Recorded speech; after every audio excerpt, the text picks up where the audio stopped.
no começo, como eu contei, tinha as máquinas, mas não tinha os clientes. Sim. Então eu vendia de dia, produzia de noite. Eu não colocaria alguém na pré-venda porque eu iria dar um jeito de botar IA. Aí você tem uma pessoa boa contigo que ela não tem visão de crescimento e aí de repente você perde ela pelo caminho. Eu fazendo essa analogia aí é tipo você vender 100 mil no mês e 80 mil reais estar em 10 OS. Máquina é sexy, né, cara? Você vai na feira, vê aquelas máquinas gigantes e tal, é legal imprimir. Quando você tem terceirização, é mais tranquilo, porque tua capacidade produtiva é o que o cara falar que consegue fazer. Uma frase que eu costumo falar é que horário comercial é empresário no comercial. Comprar máquina, tá liberado. É muito importante a gente saber se teve um processo que falhou, se teve uma máquina que tá precisando de manutenção de repente, e você não tá vendo, porque você não tá registrando. Eu acho que isso já é meio que natural do empresário ali, do nosso segmento de impressão. Ele já meio que se joga pra pegar produtos pra aumentar a margem. O problema é que ele faz isso no horário comercial. Fala Incansável, seja muito bem-vindo ao AfaCast 57. Caramba, é muita história já, mas longe de ser o último, tá?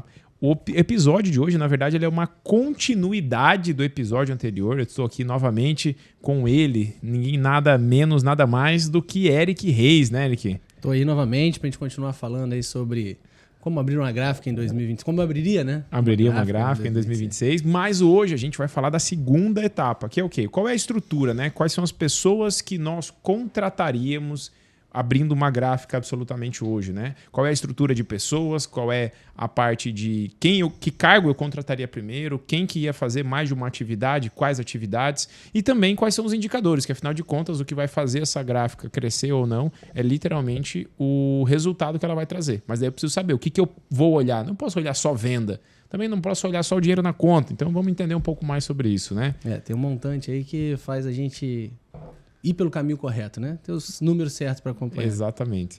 Cara, olha só, vou retomando aqui. Você que já nos acompanha há mais tempo aí, seja muito bem-vindo de volta. E você que está assistindo talvez pela primeira vez, também é muito massa ter você aqui de novo. Afinal de contas, quando a gente começou a gravar o podcast, teve por objetivo compartilhar o que está dando certo em tempo real. Por exemplo, hoje eu falei, né? Estava numa reunião com o dono da Zap Gráfica, imagino que vocês conheçam aí a Zap Gráfica, quem não conhece, pesquise aí, uma baita de uma empresa. Estava na reunião agora com o dono da empresa, então isso, né, tô indo para lá agora nos próximos dias para conhecer a estrutura deles, dar até alguns conselhos que ele já falou assim, pô, essa parte de comercial é uma coisa que eu quero que você olhe aqui junto comigo. Então isso é muito massa, porque o fato de existir esse podcast é para a gente poder compartilhar aquilo que já funciona no mercado, nos grandes players e que funciona também para quem está começando agora ou para quem já está no mercado há mais tempo e quer dar aquela... não é rejuvenescida, né? Mas quer atualizar o negócio, buscar... Se manter atualizado. Manter atualizado, exatamente. Eric, vamos lá, vou começar jogando a bucha para ti, velho. Vamos lá. Você, quem que tu contrataria, velho? Se você, imagina, beleza, você abriu a empresa, você já fez aquilo que a gente conversou no episódio anterior, mas agora você precisa contratar a primeira pessoa. Quem que tu contrataria, velho? Cara, é uma excelente pergunta e eu tenho até como olhar para trás para responder, porque eu acho que eu fiz certo. Tá? Eu, no começo, como eu contei, tinha as máquinas, mas não tinha os clientes. Sim. Então eu vendia de dia, produzia de noite. E quando eu consegui vender o suficiente para não ter mais que produzir, né? Eu contratei alguém para produzir. Mas, tendo em vista aqui que talvez o melhor cenário hoje fosse começar terceirizando, eu contrataria alguém para me ajudar na arte final, que é uma coisa que afoga bastante a gente. Eu acho que a primeira contratação arte final, segundo um pré-vendedor, alguém para me ajudar ali pré-venda, financeiro, quebrando galho, mas alguém assim que cobrisse aquela demanda que vem, principalmente quando a gente fala de pré-venda, quando a gente começa a anunciar, a gente quer alavancar as vendas, vem muito lead bom, mas também vem muito lead ruim, né? Sim. E imagina o dono da empresa que às vezes está fazendo uma venda de 10, 20 mil, ter que atender o cara do cartão de visita de 50, né? Ou aquele que nem vai comprar aquele nada. adesivinho de vende-se, né? Exato. Plaquinha de aluga-se. Então, para concentrar o meu tempo no lugar onde mais vai me dar retorno sobre investimento, falando de anúncio, eu ia direto, com certeza, num assistente de vendas, um pré-vendedor ali para me ajudar. Não, e é legal que a gente tá até bem alinhado. A gente, né, o pessoal não sabe, a gente não combinou isso. Porém, a gente tá na mesma empresa, a gente é sócio, então a gente vê da mesma forma o mercado. Então, eu também. Primeira pessoa seria, com certeza, alguém para trabalhar na arte final. Porque isso gargala na hora que você começa a fechar vários pedidos. E essa pessoa, ela não faria nada da parte financeira nem nada da parte comercial. mas ela teria que me auxiliar também um pouco na questão da logística e Um controle. PCP externo, tipo né? um PCP, para poder controlar essas demandas que estão com o terceirizado. Eu, particularmente, procuraria uma mulher, tá? Porque eu acredito que como eu preciso de um perfil multitarefas, todo começo de empresa é assim, né, cara? Eu lembro até hoje que teve uma funcionária minha que a gente estava bem no começo da empresa, assim, e, cara, querendo ou não, no começo todo mundo faz de tudo, velho, não tem boiada. E você tem que ter esse alinhamento na hora que você contrata, né? E eu não tinha feito esse alinhamento na época, eu não via dessa forma o mundo, mas ela veio falar comigo e falou assim, Judá, mas eu não posso seguir aqui trabalhando contigo como auxiliar e também como PCP. Eu preciso ganhar como PCP, que é o cargo maior, da maior responsabilidade. Eu falei, olha, infelizmente não tem como. Até fiz o desligamento dela mesmo, que a gente se desalinhou porque ela queria ganhar como PCP, que era o cargo mais caro. Para quem não sabe, PCP é um setor da empresa, na verdade, né? Que é o planejamento e controle da produção. Porém, tem o analista de PCP, que é quem realmente é essa pessoa que eu estou falando, que ela vai fazer a parte de cronograma, vai distribuir as tarefas para os setores, né? Para o pessoal poder executar. E aí, cara, o que eu acabei falando para ela foi, cara, não tem como uma empresa do tamanho da nossa ter pessoas fazendo uma única coisa o dia inteiro. Então, quando você está sendo auxiliar de produção e você está ganhando como PCP, você fica a cara para a empresa.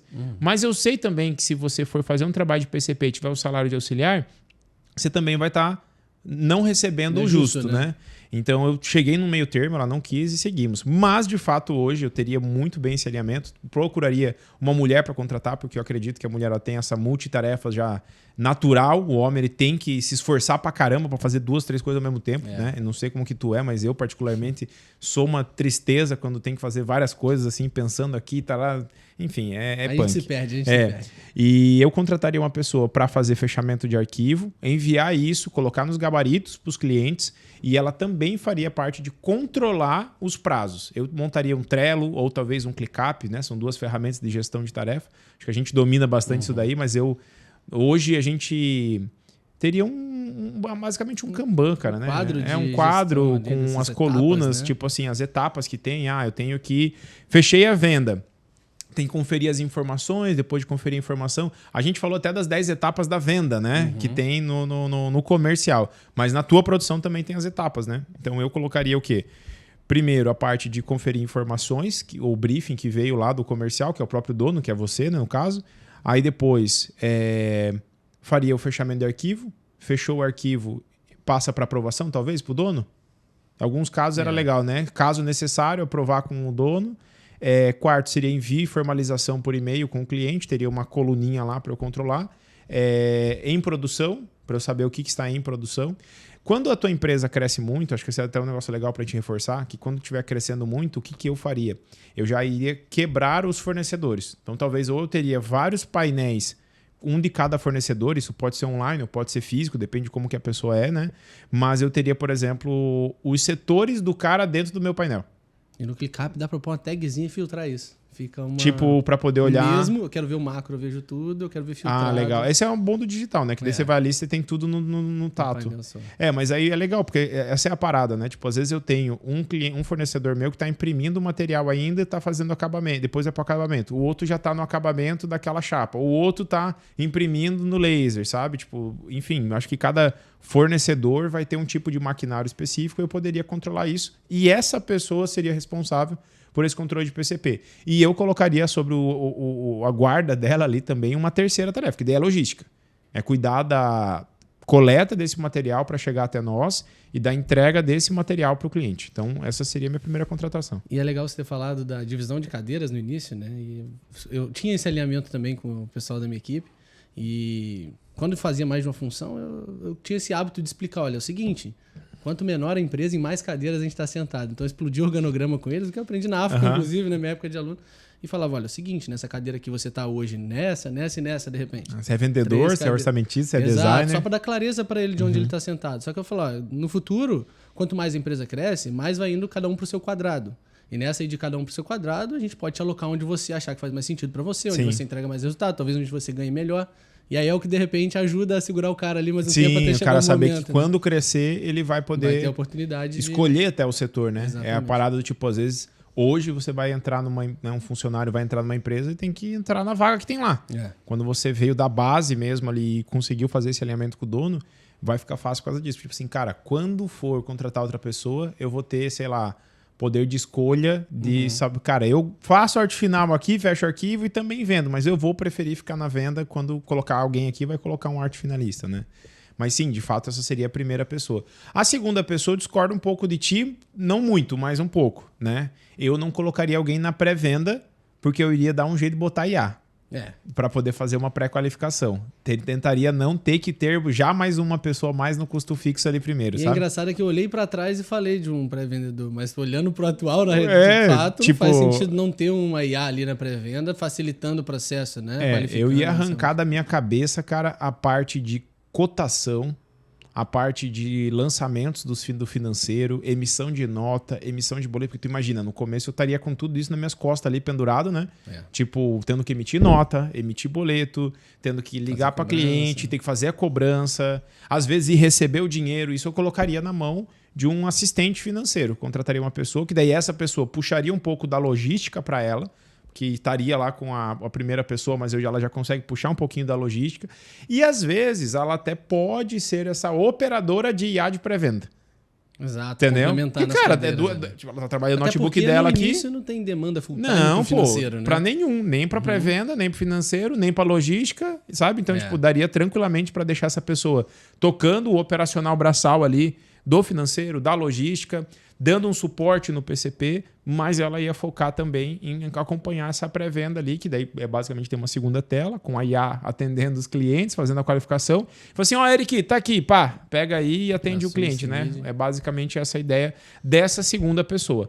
E aí, dali para frente, vai ter, eu penso que essa estrutura dessas 3 pessoas, tá? Com essas funções, com esses cargos, o que a gente está falando aqui? O fluxo completo, né, Eric? Se a gente for pensar, como que funciona? Eu tenho o marketing trazendo o lead, depois eu tenho que qualifiquei, eu vou pegar as informações, vou fazer uma visita, atender, depois eu vou, de fato, montar ou o orçamento ou o projeto para essa pessoa. Exato. Depois de montar, tem que fechar a venda, então tem que receber a parte de pagamento. Depois disso, a gente tem que criar layout, aprovar com o cliente. Aprovou o layout, vai para a produção, vai fazer arte final. Para pré-produção, pré-impressão, arte final. Fechou o arquivo ou vai para o terceirizado. Em alguns casos, vai ficar na tua empresa, que às vezes você já comprou maquinário no começo, né? Não é o que a gente faria, a gente falou, mas vai que você comprou, né, maquinário.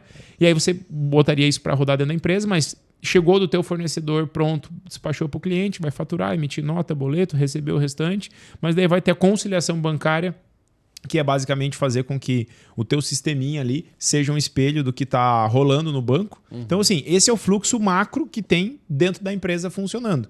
Então, você precisa conseguir alocar todas essas tarefas, essas etapas, dentro do dono, do segundo, o primeiro funcionário e segundo funcionário. São e sabe uma coisa que eu fiz que foi legal no início na empresa? Eu lembro que a gente tinha um quadro na parede assim, que é exatamente com isso. Eu desenhei todo o fluxograma de onde passava a ordem de serviço, né? O lead até virar ordem de serviço, até sair da empresa. E aí eu deixava um nomezinho da pessoa em cada etapa, ó. Aqui você é responsável, aqui e aqui. Aqui pra ter o dono da etapa, né? É porque eram poucas pessoas, mas tinham muitas etapas. E aí ficava dividido, e assim, né, o pessoal fala assim, mas é que aqui na empresa sou eu sozinho, não tem orçamentista. Não, então você é orçamentista. Você é orçamentista. A vaga existe, alguém monta o orçamento. Exato. Entende? E quando a empresa vai crescendo mais ainda, né, a gente fala do quê? Tem que ter o orçamentista tipo nível 1, 2 e 3. O júnior, o pleno e o sênior. Tem que ter o vendedor júnior, pleno e sênior. Tem que ter, às vezes, um acabamentista júnior, pleno e sênior. Até porque, às vezes, você vai ver, por exemplo, o dono da empresa. Cara, a empresa vai crescer. Tem 5 coisas que o cara vai demorar pra caramba pra deixar de fazer. A primeira delas é fazer a parte de cronograma de produção, tá? O cara vai demorar para você largar isso ser funcional, de pegar uma OS toda hora entrando um pedido diferente, montando cronograma. A segunda coisa é comprar material. Comprar material demora para sair dos donos. É uma coisa também porque é onde você ganha dinheiro também. É onde ganha dinheiro. Às vezes você não tem como cobrar mais caro, então eu vou meter marcha aqui e pagar melhor. A questão de fato, atender o cliente. Eu acho que a venda, o atendimento... Os clientes principais, talvez nunca nem vai sair de você. Só você vai começar a atender cada vez mais os clientes maiores, principais, que compram mais. Outra coisa, entrevista de emprego.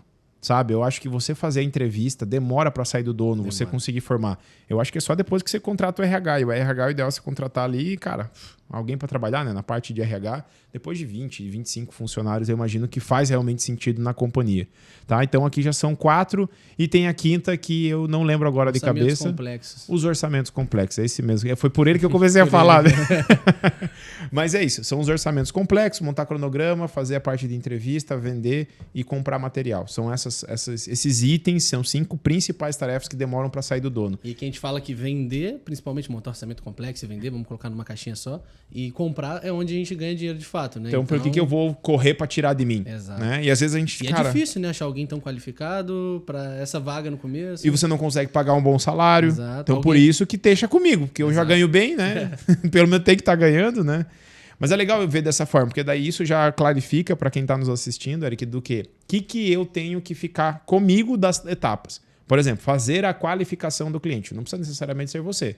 Enquanto você não tem alguém para fazer isso, beleza. Mas assim que você conseguir encaixar alguém para você, você já tira isso de você. Mas deixa a compra, deixa o cronograma de produção.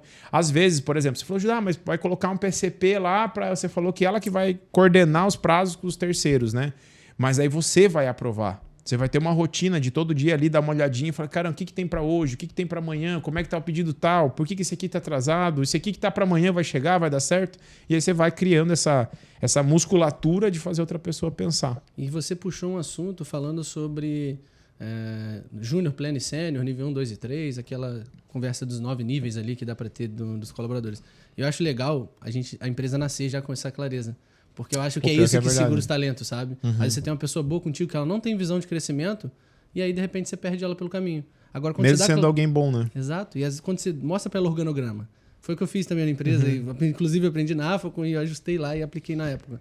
Eu fiz questão de abrir com isso, com plano de cargos e salários. Na época não eram 9 níveis, só fiz 3, mas dei clareza pelo menos dos 3 níveis, né? Nível 1, que seria o Júnior, Pleno e Sênior, de cada cargo, para a pessoa saber os requisitos, para ela passar para o próximo estágio, e principalmente para ela ver que ela consegue crescer dentro da companhia. Eu mostrava os cargos no organograma, eu falava, eu não quero estar aqui, eu estou aqui gerente de produção, eu estou aqui gerente comercial, eu não quero estar aqui, cara. Sim, se você puder crescer para poder me substituir. Aqui, exatamente, aí dava clareza, falava, dentro de 2 anos minha meta não está mais aqui, então se não existe sorte, né? O encontro da oportunidade com o preparo. Então vai se preparando aí que a oportunidade vai surgir e você pode ser a pessoa que vai sentar nessa cadeira. Nesse ponto aí que você trouxe é legal, né? O que são esses 9 níveis, né? Eu até estava dando um treinamento ontem lá em São Paulo e estava falando só com os líderes lá da Glass Point, né? Eu falei para eles, cara, vocês têm que entender uma coisa. Júnior precisa de auxílio para fazer. Ele não executa sozinho. O pleno, ele tem capacidade de fazer sozinho. Ele executa com perfeição, porém sozinho. O sênior, ele tem a competência, inclusive, de ensinar o júnior. Então, assim, às vezes a pessoa ela é muito boa e não chega a se tornar um sênior naquele cargo, porque ele não consegue nem passar o conhecimento. Então, eu vou ter um teto de crescimento nessa pessoa. É totalmente possível a pessoa desenvolver isso, mas ela só vai desenvolver se ela souber que aquilo dali desenvolvendo, ela vai ganhar mais dinheiro. Né? E como que a gente faz? Né? Basicamente, a gente pega lá. Quando você entra no salário.com.br, você já tem o salário nível 1, 2 e 3 pelo porte de empresa e pelo CNAE, né, que é o código de operação. E aí, por exemplo, você está lá como empresa de, sei lá, materiais de uso publicitário impressos. Pode ser um CNAE lá que você tem. E aí você vai ver, o pessoal que está nesse... A empresa, quando estiver nesse CNAE, na cidade de Barueri, São Paulo, o cargo tal tá ganhando no nível 1, 2 e 3 esses 3 valores aqui. Aí aquilo dali tu tira por base. Então você vai pegar, por exemplo, nível 1, 2.000, nível 1. Nível júnior, 2.000, nível pleno, sei lá, 2.400 e sênior, R$3.000. Aí o que tu vai fazer? Tu vai pegar o 2.000 pro 2.400 e vai quebrar em 3 etapas. Em 3 etapas. É um microganho para a pessoa. Exatamente. Em vez de esperar para ter um aumento de R$400 daqui a 1 ano, 2 anos de empresa, cara, às vezes ela vai receber o 400 dividido em 3 parcelas, digamos assim. Então, 3 estágios, né? Vai dar 133, né? Eu achei um número quebrado ainda para ajudar, né? Mas, por exemplo, no primeiro squad ali da pessoa, ela vai subir talvez 120, né? De salário. Depois ela sobe 160. Depois ela vai subir mais 100 e pouquinho, até ser um pleno 1, que daí ela tá na base do que seria o nível 2 dentro lá do salário.com.br. Judá, ficou complexo pra caramba, por isso você precisa da AFACO, entendeu? Mas isso daí é uma coisa que tu vai chegar pra uma pessoa e tu vai falar pra ela. Tipo assim, tu não apresentava 9 níveis, né? Não. Tu apresentava lá provavelmente nível 1, 2 e 3 e o próximo cargo, né? Então, ó, você é instalador, você é auxiliar de produção, você tem auxiliar nível 1, 2 e 3, você pode virar um instalador, um pintor, um adesivador, você pode virar um operador de router, enfim. Hoje a gente quebra essa mesma cadeia, só que em mais níveis, para que a pessoa, em vez de ser promovida depois de um ano, ela possa ser promovida daqui a 4 meses, se ela atingir alguns critérios, né? E falando também sobre a estrutura, Eric, depois disso, cara, se você fosse seguir, beleza, tô com 3 pessoas aqui, tô terceirizando, consegui vender entre 80 e 100 mil reais por mês, qual que seria o teu próximo passo, cara? Cara, nesse momento, eu acho que a empresa, vamos considerar que a empresa já está fazendo tráfego pago, né? Uhum. Ela já tem uma estrutura mínima de organização ali. E agora seria buscar aos poucos nichar. Seria olhar, de repente, ó, da minha carteira aqui, quem representa meu maior faturamento? Quem que é o meu 80-20 aqui, que traz ali, se você tem uma amostra de 6 meses ou de um ano para analisar, que trouxe mais faturamento para mim nesse período. Porque aí, olhando, de repente você vai encontrar um nicho específico que você consegue lateralizar. De repente eu estou atendendo indústrias aqui, ou franquias, ou algum modelo de negócio que faça sentido. Uma rede de lojas. Exato. A gente até falou lá no início, né? De abrir olhando para isso na região. Sim. Mas de repente você abriu olhando para uma coisa e você começou a construir outra. Ou de repente você já está construindo porque você viu esse vídeo pelo caminho. Mas de repente você já estava construindo outra coisa. De repente você não precisa se reinventar. Às vezes você pode reanalisar a oportunidade de mercado que você já está inserido. Sim. E ver se faz sentido, né? Obviamente, ver se faz sentido escalar na região. Mas acho que nessa fase eu olharia para essa questão de começar a nichar, de começar a ver ainda onde eu ainda estou no organograma sentado e que toma muito do meu tempo, que eu poderia estar trazendo alguém e livrando, deixando meu tempo mais livre para focar em venda e aumento de faturamento do negócio. Tá, e daí você achou o nicho lá, falou, caramba, vou atender esse nicho aqui. Qual que seria o próximo passo? Cara, o próximo passo é montar um plano de prospecção, né? Um plano de ação ali. Porque tem nicho que a gente consegue trazer com tráfego pago e tal, dá para montar algumas estratégias de marketing, mas alguns eu acho que na grande maioria, principalmente dos nichos menores, como indústria, franquia, você vai ter que montar um plano de prospecção ali, um planejamento, um script, as empresas que você vai se preparar para prospectar. Eu acredito que eu iria nessa linha aí de me estruturar para essa finalidade. E uma coisa que eu já falei outras vezes em algumas oportunidades é que tem pessoas que escolhem nichar em nichos que ela não tem estrutura. Por exemplo, às vezes eu tenho uma estrutura que atenderia um nicho perfeitamente. Eu escolho um totalmente aleatório. Dá um exemplo aí, de um nicho que Cara, você tem estrutura e escolhe outro. Eu vou dar vamos ver um exemplo aqui de própria... Eu vou falar do meu caso lá. Eu tinha plotter de impressão, eu tinha mesa de adesivação, eu tinha todos os detalhes para focar em... Adesivo e lona. Adesivo e lona. Mas já passou na minha cabeça uma época fazer fachada, letreiro, porque eu tinha que ter mais alto, mas cara, eu não tinha router, não tinha nada. Eu ia ter que começar tudo do zero para aquela estrutura. Em vez de usar o que já tinha investido ali. Já tinha investido. Então, assim, eu acho que essa análise de entender o mercado que você está inserido, a sua região e o que a sua estrutura tem para te ajudar a escolher o nicho quando você já está pelo caminho, é perfeito. Agora, quando você está partindo do zero, você já decide isso lá atrás, né? Então fica mais fácil lá na frente. Não, legal essa consideração. Eu tava tentando puxar de ti assim se você ia comprar máquina, entendeu? Pra ver se tu ia comprar 80, máquina. 100? É. 80, 100 mil de faturamento? 80, 100 mil de faturamento. Cara, eu acho que chegando nos 100 mil já poderia começar a pensar, mas aí uma análise tem que ser fria, não pode ser emocional, né? A galera se emociona porque máquina é sexy, né, cara? Você vai na feira, vê aquelas máquinas gigantes e tal, é legal imprimir. É legal o trabalho sendo executado dentro da sua própria empresa, né? Você ganha capacidade de repente... Controle de qualidade, de preço, de prazo. Exato, prazo faz muita diferença em alguns momentos, em alguns nichos, né? Então, você começa a se encantar por aquilo. Mas tem que ser um cálculo lógico. Eu tenho demanda suficiente para a minha máquina rodar no mínimo 6 horas produtivas por dia, 4 a 6 horas produtivas por dia, porque aí eu tenho que ver quanto vai me custar ter uma pessoa full-time operando. Tem gente que pensa que o preço é só a máquina e a matéria-prima. Né? Não vai ter que pagar a luz, vai ter que ter um custo de reforma. Exato, a reforma às vezes para adaptar e receber aquela máquina. Tem máquina que exige um ar-condicionado só para ela, numa sala fechada, como uma máquina de impressão, por exemplo. Sim. Então, óbvio, eu analisaria toda a minha demanda atual para ver se eu já tenho demanda suficiente para tirar do terceirizado, trazer para dentro e, no mínimo, empatar a minha margem atual. Mas o ideal é já poder estar ganhando com esse movimento, sabe? Uma coisa... Você falou duas paradas que conectam com o que eu queria perguntar, né? A primeira coisa é com relação a nichar, certo? E a segunda você falou de investir realmente, ia procurar para investir, mas você falou que eu ia olhar o quê? Os números, né? Eu ia olhar para a minha empresa. Então, levantando essa bola, quais indicadores que a gente olharia dentro da empresa? Agora vamos soltar os dois aqui e a gente vai se complementando. Vou começar por ti. Quais indicadores que você iria olhar no comercial para poder tomar essa decisão? Tanto de nichar para começar a atender um mercado específico, tanto quanto quais dados você iria olhar para poder fazer o investimento de uma máquina, por exemplo? Cara, no comercial, primeiramente, para saber se tem volume de orçamento, eu ia ver a quantidade de lead que está chegando, esses leads, ver a taxa de conversão de lead para orçamento, de orçamento para venda, para ver volume. Quantas das pessoas que estão te chamando no WhatsApp estão, de fato, pedindo um orçamento, por exemplo, fechando uma proposta, né? E tem gente que se confunde em olhar, eu estou recebendo 30 orçamentos por dia, mas de repente aquilo lá representa um valor de orçamento muito baixo. Então eu ia olhar valor, volume de orçamento em valor, depois volume para saber de meio venda. Que qual que é a média do valor de cada orçamento que está chegando também. Exatamente. E volume de venda, e aí quando eu falo em relação à escolha da máquina, né? Acho que esse é um indicador, de repente, que vai fazer sentido, na minha cabeça faz, é olhar, de repente, se eu estou deixando de fechar alguns negócios por conta de prazo, isso acelera, às vezes, de repente, tomar uma decisão. Isso é massa, porque, querendo ou não, toda venda, quando a gente é bagunçado mesmo, eu era bagunçado, eu não tinha esse indicador, né? De saber qual era o motivo da perda do orçamento.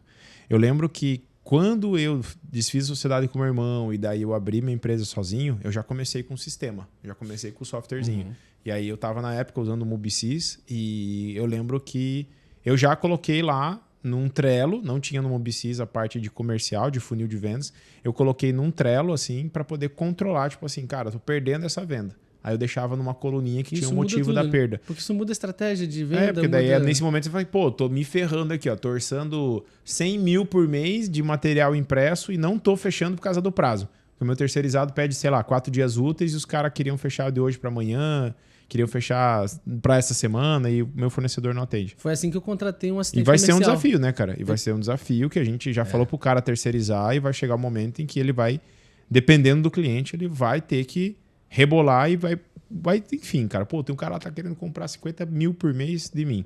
O que muda o jogo é ter prazo para poder atender ele. Se eu tiver um maquinário, eu vou ter prazo? Eu vou estudar o investimento, com certeza. Vou fazer análise enquanto comprar máquina, tá liberado.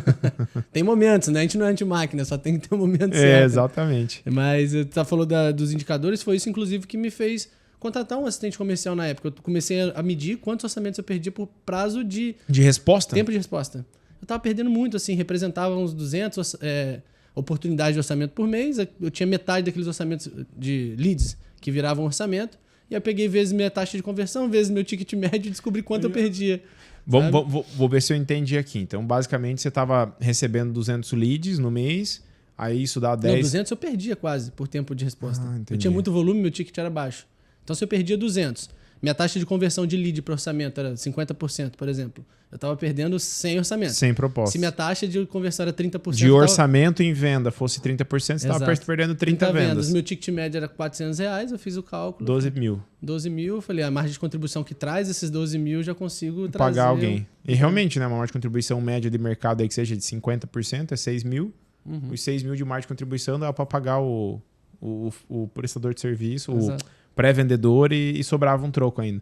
Mas é legal essa conta aí, né? Porque quais indicadores que a gente tem que olhar, né? Primeiro, eu gosto de separar a empresa, seja gráfico, comunicação visual, eu gosto de separar em 3 principais setores, né? Que são assim, como se fossem os pilares da empresa. É o comercial e marketing, o administrativo, financeiro e os setores de produção. Então, quando eu vou pensar em indicadores, eu pensaria em indicadores por departamento, por pilar, né? Então, no comercial, a gente tem alguns para olhar. O primeiro deles é venda, mais óbvio, né? Quanto que eu estou vendendo. O segundo que eu olharia é a taxa de conversão, tanto de leads em orçamento, quanto de orçamentos em vendas, para eu poder saber se, às vezes, eu fazendo um ajuste no meu atendimento, eu conseguiria fechar mais negócios, tá? Um terceiro indicador que eu acho que ajuda demais é quando você vai olhar o ticket médio. Qual é a média dos pedidos que eu estou tirando? Porque quanto maior for a média dos pedidos que eu estou tirando, eu estou atendendo menos clientes para faturar mais. Essa é a conta de padaria. E dentro já, e saindo do comercial, cara, e marketing, são 3, sabe? Para não ficar enchendo 3 coisas, cara. Venda, ticket médio e taxa de conversão. Eu ia acompanhar isso daí, já ia falar para mim se eu estou indo bem ou mal na parte de marketing, bem ou mal na parte de vendas. E o ticket médio tem gente que demora a olhar e às vezes quando vai fazer uma análise fria ali dos últimos 3 meses, Quanto 80% das vendas vieram de 20% dos clientes. Exato.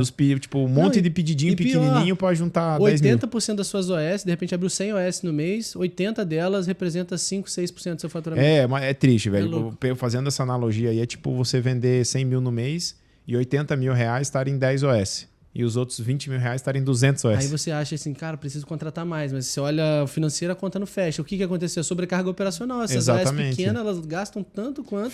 Tempo de financeiro, mais. Tempo de arte final, tempo de atendimento. Tanto que gráfica rápida geralmente está socada de gente no atendimento vendendo pouco. Exato. É um cara lá vendendo 15, 20 mil, 30 mil num pau brabo. E às vezes tem uma margem de contribuição mais alta porque... acaba tendo um produto com... E aí, já que você falou de margem de contribuição, vamos para os indicadores do financeiro, né? O que a gente olharia dentro do financeiro? Primeiro é a tal da margem de contribuição. Não dá para explicar fazendo conta aqui, né? Mas é o que fica para a empresa, né? Basicamente, quando eu gosto de fazer analogia da Coca no supermercado, né? O pessoal vai lá, compra a Coca-Cola lata por 90 centavos e vende para nós por R$ 2,50. Então, qual é a margem de contribuição dessa lata de Coca? Basicamente, vai tirar o custo da lata de Coca, vai tirar o imposto, vai tirar uma possível comissão que tenha. O que sobra é a margem de contribuição. É a parte do valor da venda que vai usar para pagar o custo fixo da empresa. E gerar o lucro casos... Exatamente. E depois de pagar esse custo fixo, se eu continuar vendendo, gerando essa margem de contribuição, isso começa a se tornar o lucro da empresa de fato, né? Então a margem de contribuição seria um segundo, cara, que a gente ensina até para os alunos olhar é o ciclo financeiro, né? Muito importante. E o que é o ciclo financeiro? Conta pra galera. O ciclo financeiro é uma relação entre o que você faturou, vendeu ali no mês, né? Na verdade, o Eric é muito chique, né? Ele engrossa a voz ali, ele começa a fazer todo um movimento para poder ensinar ali. A mão isso aí. Gesticular é um hábito já. Mas no caso, é o que você. É uma relação entre o que você recebeu no mês. Por exemplo, eu vendi 100 mil, recebi 80. Então é uma correlação entre o que você vendeu e o que você recebeu. Então, se eu vendi 100 mil e recebi 80, eu tive 80% de ciclo financeiro. Exatamente. E uma coisa legal para entender é que assim, quando a gente fala de receber, eu estava reforçando isso lá nesse treinamento que eu dei. Falei, cara, quando eu vou vender, eu tenho algo chamado cash collect. Então, a cada venda, eu consigo trazer um pouco de dinheiro para dentro da minha conta. Já imediato, né? No ato Exatamente, no ato da venda. Às vezes, você vai vender faturado 100% quanto entrega. Então, quer dizer que você fechou uma venda, mas você não coletou dinheiro daquela venda. Então, quando a gente tem uma meta para pagar, por exemplo, meu custo fixo aqui da empresa é 20 mil reais. E despesa variável, imposto, fornecedor, tá dando mais 30 mil reais. Aí, por exemplo, eu vendi 50 mil reais. Eu vendi 50 mil, então empatei as contas. Paguei custo fixo e paguei variável. Não, porque eu não pago conta com venda. Eu pago com dinheiro. Então, para ter dinheiro para pagar o fixo, pagar o variável e ter lucro para poder investir, eu preciso de recebimento, eu preciso de dinheiro entrando na conta. E como que entra dinheiro na conta? 3 formas. É através das vendas do cash collect. Então, por exemplo, eu preciso juntar 50 mil. Já era, estou com 30 mil de boleto aqui e mais 20 mil de custo fixo. Aluguel, água, luz, internet, contador e meus 2, 3 funcionários aqui. O que eu preciso fazer? Preciso coletar dinheiro na venda, o máximo possível de dinheiro do que eu estou vendendo. Então não adianta eu vender 50 mil e coletar 10, eu não vou conseguir pagar as contas.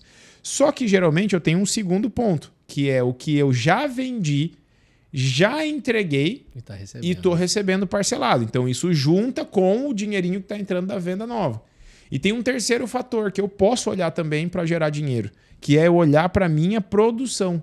Quais serviços estão parados na minha produção, que se eu apertar um pouquinho, ajustar a agenda, fazer um extra, eu vou conseguir despachar isso daqui antes, receber o valor contra entrega e, obviamente, conseguir colocar mais dinheiro no caixa para pagar esses 50 mil de conta, né? E eu costumava falar que antes de eu olhar para o ciclo financeiro, já teve muitos dias de eu sorrir e comemorar lá no comercial e depois chorar no financeiro. Porque lá, vendi 100 mil, beleza, e recebemos quanto? 20? 20 não fecha as contas. Não fecha a conta, não dá nem para pagar o material. Uma meta, mas, cara, a meta principal, que era dinheiro no caixa, não bateu. Então, exato. É o que manda no jogo. No financeiro, se não olhar para isso... Às vezes tu tá vendendo, alongando o prazo para cliente e tá se quebrando lá no seu financeiro. E o financeiro vai mandar no resto da empresa, né? Manda. Se o financeiro estiver precisando de dinheiro e precisar boleto. Fechar a venda com mais antecipação ou mais entrada. Entregar serviço que está se enrolando para poder receber quanto entrega. Não deixar que quem já comprou de mim e já está me pagando parcelado não atrase. Esse é o cenário perfeito que um financeiro tem que estar olhando. Para quê? Tudo, esses 3 pontos, né, que a gente está falando, eles são do financeiro, são indicadores do financeiro. Tá? Então, margem de contribuição, ciclo financeiro e um terceiro indicador financeiro. O que você olharia? Um terceiro indicador financeiro? Inadimplência, talvez, mas acho que isso fica dentro do ciclo financeiro. Fica. Eu olharia fluxo de caixa. Fluxo de caixa projetado, principalmente. Projetado, né? exatamente. Tipo assim, eu cuidaria... Isso foi uma coisa, cara, que assim, ó. Quando eu estava trabalhando, eu e mais uma, era eu e a Letícia, que era minha auxiliar administrativo financeiro na época. Eu lançava tudo de contas a pagar e tudo que eu tinha a receber. Então, por exemplo, fechei uma venda de 10 mil em 5 parcelas de 2. Eu já lançava na planilhinha lá 5 parcelas de 2 pila. Aí eu fechei, cara, comprei um material, R$400 em 2 vezes, lançava 200 no dia tal, 200 no dia tal. Então, isso fazia com que eu tinha aquele fluxo de caixa. Então, por exemplo, eu entrava lá segunda-feira, nessa época eu aprendi a pagar a conta toda quinta, mas eu não tinha dinheiro para pagar a conta antecipada da semana inteira.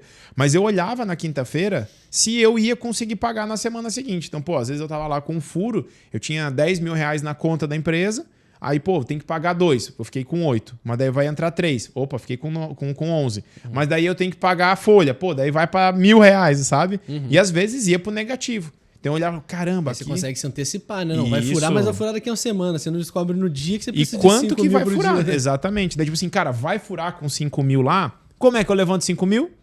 Aí... Tentando manter o recebimento do que já está vendido, tentando entregar mais rápido o que é contra-entrega e fechando novas vendas com entrada. E não tem segredo, né? É um joguinho de xadrez isso aqui. Você vai mexendo nas peças. Então, igual tu me mandou o áudio esses dias, né? Cara, nós estamos desse jeito aqui, eu tô com a empresa na mão. Lembra o que tu falou? Exatamente. Por quê? Porque tu estava olhando o que eu sempre olho. O financeiro, quando você pagar, receber fluxo de caixa, e tu estava lá no comercial olhando onde que entra o dinheiro e onde sai. Não tem segredo, pô. Parece simples, mas é porque é simples mesmo, só que é chato. É um negócio que é um porre, você ficar olhando pro comercial, ficar olhando pro financeiro, olhando... E às vezes quando a empresa tá pequena é normal mesmo, né, cara? A gente não vai ficar... Não precisa ficar olhando o tempo todo, toda hora, né? Você consegue olhar uma vez por semana. Eu, pra tu ter uma ideia, cara, eu fazia esse lançamento do fluxo de caixa, eu lançava uma vez por semana. Pegava tudo que eu comprei, não ficava lançando em tempo real, porque eu precisava vender, às vezes eu precisava... Nessa época eu também estava focado em fazer alguns acabamentos, então alguns serviços. Eu lembro que a Intelbras comprava de mim umas placas. Sabe essas paleteiras, que é o local onde ficam os pallets nos atacadões? Sim. Então, a Intelbras tem muito disso lá na empresa deles. E aí, nos galpões. E aí, cara, nas colunas dessas paleteiras, precisava colocar uma placa de PVC para eles anotarem que produto que estava lá. Cara, eles compravam de mim, tipo assim, 700 placas. Caraca. Daí, tipo, era 700 placas de PVC de 70 centímetros por 12 centímetros. Felicidade isso na produção. Pô, velho, é só... cara, aí eu fazia. Pra ter uma ideia, a minha mãe ia me ajudar de vez em quando a cortar essas placas e colocar dupla face, porque daí eu refilava todas elas, coloquei um gabarito ali, laminazinha de estilete, moendo. Depois colocava promotor de aderência em tudo atrás, colocava 3 tiras de dupla face, depois para colocar a dupla face a gente colocava todas as placas uma do lado da outra, esticava a fita de ponta a ponta, vinha só... E aí levava isso pro cliente. Então, assim, era um serviço que eu falava, cara, isso aqui eu não vou terceirizar, porque o cara vai me cobrar mais o serviço, então isso aqui dá para eu virar uns madrugadão e fazer esse dinheiro, manter esse dinheiro aqui dentro. Então, para saber, eu cotava com outras empresas, para saber o preço médio de mercado, e aí aplicava a minha precificação, falei, caramba, aqui eu vou fazer um dinheiro. Então, acho que isso é legal, cara. Se você tá focado na terceirização, né? Você ganha na... Exato. Você pode olhar e falar assim, cara, deixa eu puxar isso daqui para dentro, não vou jogar para fora, não vou terceirizar. Eu vejo que se você tá querendo só sobreviver ou viver de dropshipping de impressão, digamos assim, né, que é terceirizar tudo, cara, com 40 mil de venda média mês, tu já tá tirando ali seus 4, 6 mil reais por mês, você não tem funcionário, é só você mesmo, terceiriza tudo... E play, cara. É o seu trabalho. 8 a 10 horas por dia para ganhar 4 a 6 mil. Margem de lucro. Cara, e vai fazer o que sobrar de dinheiro é seu e tal. Agora não, pô, eu quero me tornar uma fábrica, uma indústria, eu quero empreender no nível de ter uma empresa, né, com pessoas e tal. Aí você tem que ter esses números da mão. Qual que é a margem de contribuição terceirizando? Pô, tem uma venda de 2 mil e eu vou pagar 1.500, pô, minha margem de contribuição é mais ou menos esses 500 reais, certo? Pô, mas se eu produzir internamente aqui, fazendo a parte de acabamento e dando um sprint de madrugada, eu vou pagar só 800. Então, pô, será que não vale a pena eu dar um sprint no final de semana e fazer esses 700 reais no meu bolso? Que daí minha margem de contribuição não é mais 500, ela é 1.200. É. E é aí que todo mundo se pega, se matando, puxando tudo para fazer. Entendeu? Então eu queria puxar aqui dos indicadores, aqui é onde eu vou ter provavelmente a minha terceira contratação, que vai ser um acabamentista. Vai ser alguém para trabalhar junto comigo, vai ficar fazendo as coisas mais simples que aí durante o dia. Você não colocou máquina ainda, mas você já otimizou sua margem. Mas eu já otimizei a minha margem fazendo acabamento, sacou? Porque daí ali, basicamente, quando eu jogar esse acabamentista, ele vai embalar. Coisa que vai conferir, coisa que às vezes eu não estou conferindo. Sou eu que estou indo lá abrir para ver se está certo ou não está. Não, tem alguém fazendo esse... Já otimizou seu tempo. Já otimizou meu tempo, está embalando ali para mim, está colocando minha etiqueta, está colocando um adesivinho com um checklist com a logo da empresa, sabe? Está cuidando mesmo da marca. E quando der esse sprint, cara, seguinte, tem um trampo aqui para a gente fazer, vai antecipando isso daqui, vai limpando as placas, vai tirando a cola, vai fazendo isso aqui e depois eu vou dar um sprint de madrugada, né? Eu, por exemplo, fazia muito serviço de recorte eletrônico, placa de sinalização, aplicar adesivo em chapa. Cara, aí às vezes você vai olhar para isso e falar, caramba, agora, mesmo eu terceirizando a impressão, eu vou trazer para o meu acabamentista um equipamento para otimizar o tempo dele. Vou colocar uma laminadora, por exemplo. E é seguir o que você falou, né? Tem uma frase que eu costumo falar, é que horário comercial é empresário no comercial. Para não se perder nesse momento que quer ganhar uma margem e querer fazer de dia. Quer ganhar margem, vai fazer de noite, vai dormir menos. Eu acho que isso já é meio que natural do empresário ali, do nosso segmento de impressão. Ele já meio que se joga para pegar produtos para aumentar a margem. O problema é que ele faz isso no horário comercial. Aí ele mata a venda. Aí mata a venda, porque o cliente não vai te responder 2 horas da manhã, mas aplicar um adesivo, tu aplica de manhã, 2 horas da manhã, ouvindo música lá, sossegadinho. Cara, quantas madrugadas, hein, velho? Meu Deus do céu, eu fiz muito madrugadão, cara. Também fiz muito. Virando noite pra entregar, a gente pegou uma vez um desafio lá de 1.400 banners pra entregar, assim, em 3 dias. Era um banner de 1 metro por 1,5 metro do governo. Imagina. Era uma propaganda de uma antena parabólica que ia ter e tal. E, cara, assim, pra gente... nunca tinha pegado um trabalho tão grande. Deu, sei lá, 60 e poucos mil reais. Um único pedido. E foi ali que a gente entrou no... Quantos banners? 1.500 banners, mais ou menos. Nossa, Deus. 1.400, na verdade. Ele era 1 metro por 1,5 metro. E aí, assim, eu otimizei na máquina, ganhei na compra, eu tive que vender com a margem mais baixinha, mas aí eu fui negociar consegui pegar 50% de entrada, aquele dinheiro eu falei, cara, esse dinheiro é pra comprar à vista. É pra comprar à vista. Aí eu fui negociar com um fornecedor e dar lá, acho que 18 bobinas, aí eu falei, ó, tô com dinheiro à vista pra comprar esse material, não vai ser parcelado, vê o melhor que você consegue fazer e aqui... Vai ser briga de preço mesmo. Vou contar com 3, já deixei aberta, os caras já jogaram o melhor preço. E aí a gente tinha 3 dias para entregar um pedido que nossa capacidade produtiva não permitia mais. Um empresário de comunicação visual com um pedido desse, você vai falar que não consegue entregar? Sim, se vira. Porque não, a gente entrega, lógico.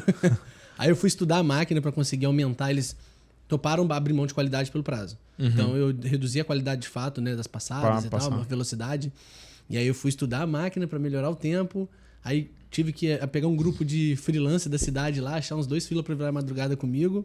E eu imprimindo, ensinando os caras a refilar e soldar. Foi 3 noites que eu virei ali.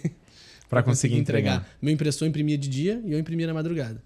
Que massa. E aí foi... Essas coisas fazem diferença na vida do cara, faz, né? Deixa a gente cascudo, né? Deixa. Mas é legal, porque isso que a gente está falando são baseados... São tomadas de decisão que a gente faz baseado em números, baseado em alguns indicadores, né? Eu não vou ficar nem falando KPIs e etc. Não, é indicador, cara. Ele vai indicar uma dor sua. Pô, tenho dor no fluxo de caixa, tenho dor no ciclo financeiro, tenho dor na margem de contribuição. E esses dados, quando você olha e fala assim, Judá, mas eu não tenho nenhum desses números na minha empresa. Eu nem registro todas as minhas contas a pagar e a receber. Eu só vou pagando e vai entrando na conta e eu vou pagando. Cara, é entender que é um amadurecimento. Tu vai amadurecer e vai sentir falta disso. A hora que você fizer, você vai falar, caramba, como é que eu não fazia isso antes, né? Como é que eu não controlava antes? E olhando agora para o terceiro e último pilar aqui da produção, o que eu olharia de fato? Quais indicadores que eu ia olhar? O primeiro deles, na minha opinião, é o retrabalho. Nenhum é mais prioritário do que eu saber quanto que eu estou perdendo de material, quanto tempo desperdiçado em refazer um negócio. E ter na mão ali também o hora máquina e hora homem, né? Isso. Para entender nossa capacidade produtiva, saber até onde a gente pode vender, até onde vai ter que gerar uma hora extra. Quando você tem terceirização, é mais tranquilo, porque a tua capacidade produtiva é o que o cara falar que consegue fazer, o teu fornecedor. Mas quando você tem maquinário próprio, você vai ter que ter, né? É um amadurecimento. Pô, agora eu tenho um acabamentista aqui que junto comigo faz uns trampos fora do horário. Ele faz no horário comercial e eu faço depois do horário. Então, beleza, então preciso entender. Cara, eu tenho 8 horas dele de trabalho. Ele vai aplicar o adesivo e demora 5 minutos. Então já sei que ele faz 12 metros quadrados aplicado por hora, mas ele não trabalha 8 horas, trabalha mais 6 só, porque o restante ele tá comendo, tá indo no banheiro, tá tomando água, tá conversando. Tem 6 horas para me entregar trabalho. Então já sei que são 70 e poucos, vai dar um pouco mais que isso, né? Mas ele consegue aplicar X metros quadrados de adesivos por dia. Então isso daí vai começando a te dar inteligência de saber, cara, eu consigo entregar, porém vou ter que fazer um extra, porém vou precisar de outra pessoa. Mas o indicador que você trouxe do retrabalho é legal dar uma explodida pra galera, que é um indicador que faz a diferença, né? Come teu lucro quando tu não tá acompanhando. Eu gosto de brincar que, por exemplo, eu sou destro, meu braço direito é mais forte que o meu esquerdo. Entenda que numa briga, quando vem o erro, né? Você teve que imprimir de novo, você teve que fazer de novo, você teve que voltar no cliente, você teve que buscar alguma coisa que esqueceu. Esse dinheiro que tu perdeu e esse tempo que tu perdeu, ele não vai comer do teu custo fixo. Ele vai vir no teu lucro. Então, se você perdeu, por exemplo, sei lá, R$150 de adesivo, ele vai nos R$150 que ia sobrar de outra venda, que tinha dado tudo certo, você acabou de tomar uma tarraqueta, isso daí. Às vezes, esse dinheiro que você está tendo de retrabalho no serviço já empatou a conta. Então, você tinha lá numa venda de R$1.000, você tinha, sei lá, R$200 de margem de contribuição e tu tomou um prejuízo de 150. Cara, você fez 5%. Sabe? De margem de lucro. Isso daí não tem negócio que se sustente, entendeu? E a galera não saca, às vezes, que não é só material que é retrabalho. Né? Errei não, trabalho. A hora, pô. A hora também. E eu gosto de pensar até de uma forma meio brusca, assim, meio bruta, de pensar o quê? Quando o cara ele tá tendo um retrabalho, ele acabou de trabalhar e a hora dele não vai valer nada. Certo? Exato. Tipo, ele trabalhou e, cara, você não fez nada. Você trabalhou e fez o seu trabalho, então você não fez nada. Aí depois que ele não fez nada, ele vai ter que recuperar isso numa hora. Nessa hora, era uma hora que aí ele tá me custando o que eu já tinha precificado. Então, tomei o fumo de um desses 2 turnos ali. Só que daí, nesse período que ele tá tendo que fazer o retrabalho, que não estava previsto, o que eu tenho? Eu tenho a perda do ganho. O que é perda do ganho? Tipo assim, eu estou deixando de entregar outro serviço que tinha outra margem. Então, eu não estou só tomando o fumo da minha hora. Eu estou tomando o fumo do lucro que era para eu estar tendo se ele tivesse... Um exemplo do que eu acabei de falar. Se eu, em 1 hora, aplico 6... Quantos metros de adesivo eu falei? 6 vezes 5, falei 12, né? 12 metros quadrados de adesivo em 1 hora. Se eu tenho um retrabalho que o cara precisou de refazer o negócio durante 1 hora, o que eu perdi? 12 metros quadrados de adesivo. Então, qual que é o impacto de venda da hora desse cara para mim? Às vezes, aquele adesivo ali que era só pegar e aplicar numa chapa, refilar e enviar, o que aconteceu? Eu perdi 12 metros quadrados desse produto. Numa linha lógica, é como se ele deixasse de fazer aqui, fizesse aqui para repor, e ele vai ter que fazer uma terceira para devolver o lucro do que ele devolver. Exatamente. Então, tipo assim, é um prejuízo quase que 3 vezes a própria hora dele ali, o tempo dele. Então, o tempo é muito pior que o material. Porque às vezes, para aplicar 12 metros de adesivo, qual que foi o prejuízo do cara?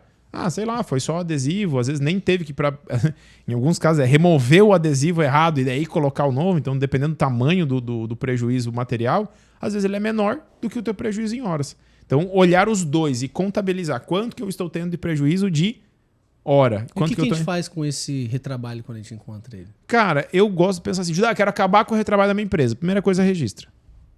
Cara, registra você mesmo, cara. Nem que você tenha um grupo do WhatsApp com você mesmo chamado Retrabalho e manda lá. Cara, perdi um adesivo de tanto e tive que gastar mais X tempo de horas para poder resolver isso daqui. E aí, quando você tá com menos de 2, 3 funcionários e tá faturando ali 30, 40, 50 mil reais, eu acredito que nesse momento você vai olhar uma vez por mês.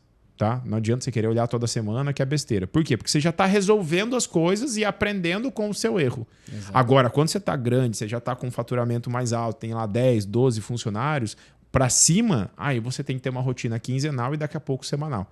Porque vai ter retrabalho que vai comer o teu lucro do mês inteiro. E o mais importante com o retrabalho é a gente não só... A galera vai em cima do culpado, né? Quem que errou? Quem foi o que fez essa cagada aqui que gerou esse prejuízo? Mas não, é muito importante a gente saber... Se teve um processo que falhou, se teve uma máquina que está precisando de manutenção de repente, você não está vendo, porque você não está registrando. E aí, exato, quando você registra, o primeiro dado é registrar. É a gente buscar a origem do problema. É o RAT, né? Problema. Registra, analisa e toma a decisão. Exato. Porque quando a gente vai na origem do problema e resolve, a gente garante o quê? Que aquele... Vou ter problema de novo? Vou ter para trabalho de novo? Sim, mas não o mesmo. Então a gente garante que sejam problemas novos, né? Sempre vai ter problema, mas que sejam problemas novos, exato, né? Então a gente falou aí de indicador de hora homem, hora máquina, retrabalho. E eu acredito que na produção é algo que eu aprendi na minha caminhada, olhar o faturamento produtivo. Ah, isso é legal. Que é tipo assim, ó, eu tenho 100 mil vendido, mas eu tenho parado na minha produção 130, sabe? Então isso vai me ajudar a entender a minha capacidade produtiva de vazão. E como que eu calculo o meu faturamento produtivo? Um exemplo, eu despachei 10 pedidos de R$50, então meu faturamento produtivo de hoje foi R$500. Sabe? Então você entender quanto que você está conseguindo dar vazão na sua empresa com base naquilo que você tem vendido. Obviamente você não vai vender 50 e ter 200 mil na produção, né? Você vai ter o proporcional ao quanto você vende. Mas é legal para você entender essa disparidade do que eu estou vendendo, quanto que eu estou conseguindo dar vazão. E aí você tem uma meta para produção, né? E que isso acontece às vezes da galera fechar um pedido muito grande que para a produção dele por 3 meses. Esse gargala a venda e tal. E de fato olhar para isso é interessante, para ter esse dado cruzado. E você vai olhar depois que você estiver registrando, por exemplo, assim, Judá, como é que eu faço isso? Cara, pode ser num papel, caneta, ou pode ser numa planilha, ou pode ser num software. Mas a ideia é você olhar, cara, quanto que nós despachamos de pedido essa semana? Quanto que tem previsto para a semana que vem, sabe? Pô, para a semana que vem... Não é, tem o Antônio, o Roberto, o supermercado no seu... Não é os pedidos. Você tem esses pedidos. Mas esses pedidos são valores parados na sua produção. Então, quanto que eu tenho de dinheiro parado na minha produção? E se você puder registrar em algum lugar ainda, né? Tipo, desses valores que eu tenho parado na produção, quantos são com pagamento contra entrega?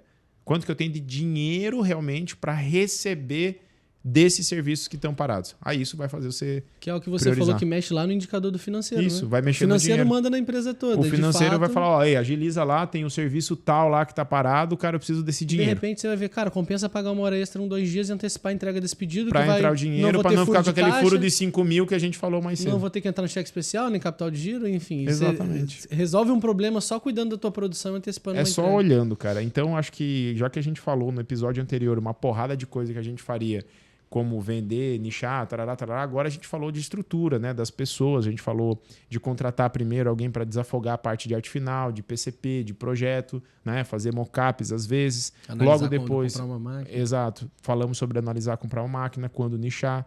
Falamos agora no final sobre os indicadores, que eu acredito que esses indicadores vão indicar aonde você precisa dar prioridade. É basicamente isso, né? A palavra indicador é que, imagina, a gente tem um monte de coisa sempre para estar fazendo, mas se a gente tiver doente, se tiver alguém da nossa família doente, aquele indicador vai fazer a gente priorizar aquilo.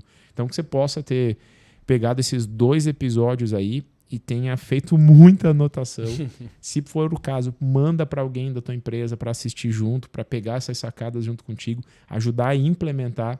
E isso é exatamente o que eu ensino os meus alunos a fazer. Isso é exatamente o que nós faríamos se estivesse abrindo uma empresa hoje, porque realmente é o que está funcionando na prática. Fechou? Fechou. Então, muito obrigado e eu vejo vocês aí no AfaCast 58. Valeu! E se você gostou desse conteúdo aqui, falou, cara, faz muito sentido eu ter realmente uma ajuda, alguém de fora me auxiliando para poder aumentar minhas vendas, aumentar meu faturamento, me ajudar a deixar de ser um faz-tudo. Então, clica aqui no link na descrição desse vídeo para que você possa entrar em contato, falar com o nosso time de especialistas e a gente vai entender o teu momento, entender teu faturamento, entender quais são os nichos que você já atua e falar para você qual é o melhor passo no quesito educação e acompanhamento que a Afacom pode ter para você. Tem também um QR Code. Me falaram aqui agora que tem um QR Code também, que a gente tá chique, ó. Vai ter um QR Code aqui, daqui a pouco ele vai mudar e vai descer para cá e agora ele vai vir aqui no meio do vídeo. Pra botar o editor. O editor devia ter que caçar o QR Code. Mas tá bom, vai ficar legal pra você não ficar de fora. Lê o QR Code aí e fala com o nosso time. Valeu, um abraço e até o próximo. Valeu, até a próxima.